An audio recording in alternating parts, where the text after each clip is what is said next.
What's so special to you about being a part of the Color Purple experience?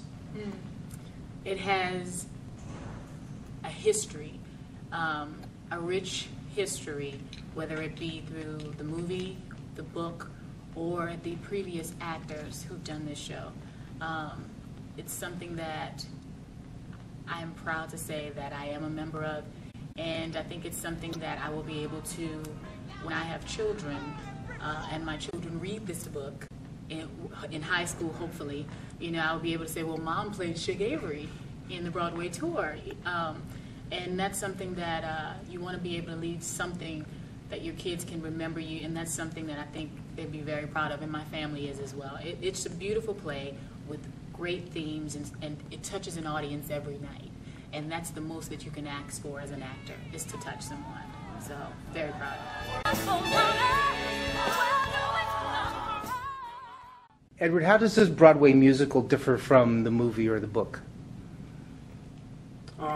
It's closer to the book than it is to the movie. As you know, when Hollywood buys a book's rights, they have the right to change the story as they choose. But the play is much closer to the book. Personally, it's much closer in the sense that Mr. has some sort of a reconciliation with Celie, which he does not have in the movie. In the movie, you see him go to the immigration office and make plans for Nettie to come home. But then you just see him, when she gets home, he's just off in the distance in a field with his horse. And you see Celie look at him, and you could tell there's still no reconciliation between the two. But in the play and in the book has where Mr. and Celie actually are sitting on the porch near the end of the book, and she's teaching him how to sew. And they're discussing and having a regular conversation. They're friends. And you see that in the play also. He orchestrates Nettie's coming home, but then you see he's at the picnic, and they show a conversation where him and Celie actually reveal things to each other, personal things to each other. So that's the biggest change from my character. And from yours, from your perspective? From my perspective, the book, of course, goes much more in detail into Shug and who she is and her history, her background, as we would say as actors.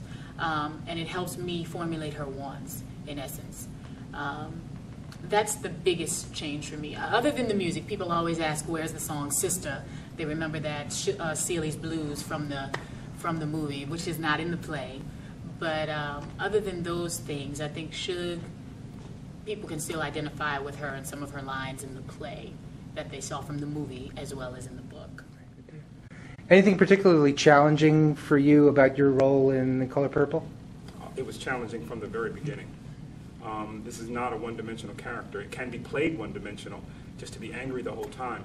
But none of us know anyone in life who's just angry for no reason at all.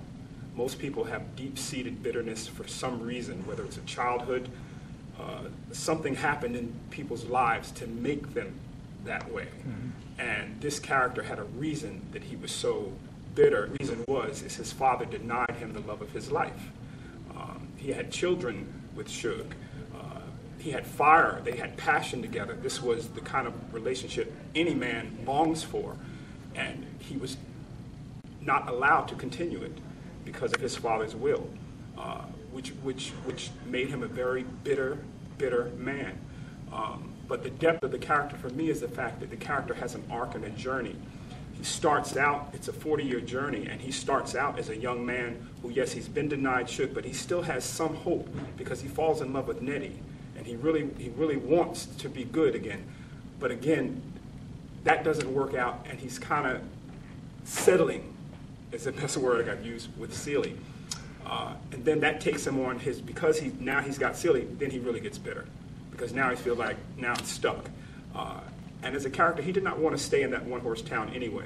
He was much more of a affluent man, even for the age and for his race at the time. He could have been more, but because of his father, he took over the family business, and he had the drudgery of doing what his father asked, not particularly what he wanted to do in life, and he did not have the woman he chose. So that was his motivation for just being outright nasty to people. But then he has to take this journey of taking that bitterness to the ultimate and then finding the error of his ways once he reaches his epiphany. and his catharsis, and then try to change it, and then try to change himself. There aren't many scenes to do it in, but there are other characters who speak of his change. Celie speaks of his change. Sophia speaks of his change, particularly with his relationship with Sophia's youngest child, Henrietta. So you see how this character had started out one place with joy, with Taprena's character, and went through his bitterness, then had a catharsis and an epiphany, and tried to change the error of his ways. And then you see near the end, he's actually more jovial and plans this reunion. So that's a meaty character to play. That's a meaty character to play. And as an actor, they don't come along that often.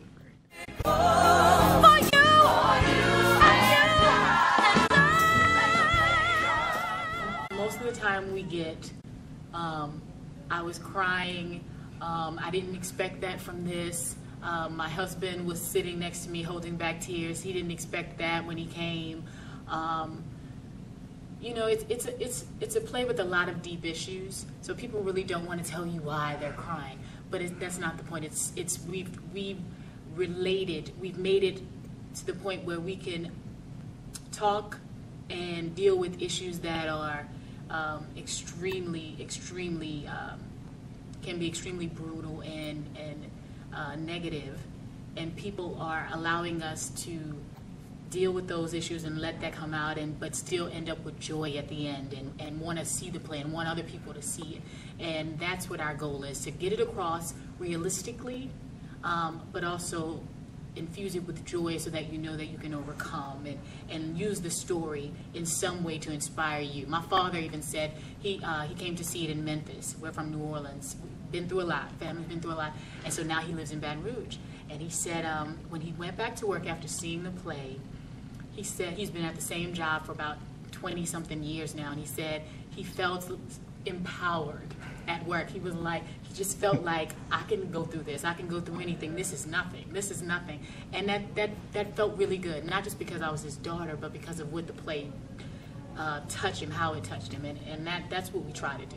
The play is it's an emotional experience for the actors as well as for the audience. The biggest difference I've noticed in shows that I've been in is most of the other shows that I've been in entertain the audience. This show, as Taprena mentioned, moves the audience, which is a step beyond entertainment. You can be entertained, and that's like a light meal. You eat it, and it's gone. But to be moved is something that stays with you for a while.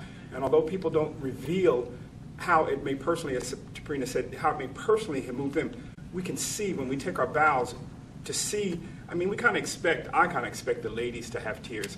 But when I see the men, you know, trying to brush away a tear without anybody seeing it, you know, in the first, second, and third, fourth, fifth, sixth, seventh row, because we can see that far out. It's very strong stuff. Very strong stuff. What about wings? When I fall, I want you to be